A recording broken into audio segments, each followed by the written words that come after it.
ಏತಮ್ಮ ಬಾಯ್ಲೆ ಹೇಳ್ ಸಾವ್ಕಾರ. ನೀನ್ ಕೆಲ್ಸಕ್ ಬಂದ 4-5 ದಿನ ಆತ. 4-5 ದಿನ ಬಗ್ಗೆ ಲಪಡಾನ ಮಾಡಿ ಇವತ್ತು ಬಂದ್ ಗಿರಾಕಿ ಕೊಡಿ ಏನಾರ ಲಪಡ ಆಗೈತೆ ಅಂದ್ರೆ ಏನ್ ಮಾಡೋದು ಬೇಸಮ್ಗೆ ಜಾಡಿಸ್ಕಾರ ಲಪಡ ಮಾಡೋದು ತೋರಿ, ಹಂಗೇನ್ ಮಾಡೋದಿಲ್ರಿ.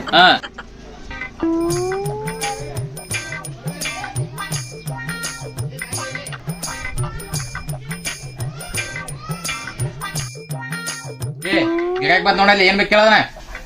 ಸಾವ್ಕಾರ ನೋಡ್ತಾನೆ. ಏನ್ ಬೇಕಾಯ್ತ್ರಿ ಅಣ್ಣ? ಚಡ್ಡಿ ಬೇಕಾಗ್ಯಾವ, ಚಡ್ಡಿ ತೋರ್ಸಪ್ಪ ನಮ್ಗೆ. ಚಡ್ಡಿ ಬೇಕ್ರಿ ಅಣ್ಣಾರ?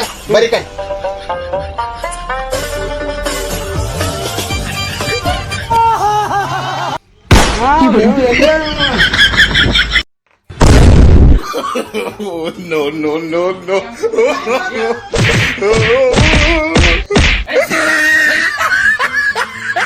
ಎಲ್ಲಿಂದ ಬರ್ತಾರ್ಲಿ ಇವ್ರ ಅವ್ರ ಇಂಥ ಕೆಲ್ಸಕ್ಕೆ ಹಾಕೊಂಡ್ಬಿಟ್ರೆ ಉದ್ದಾರ ಆದಂಗ ನಾವು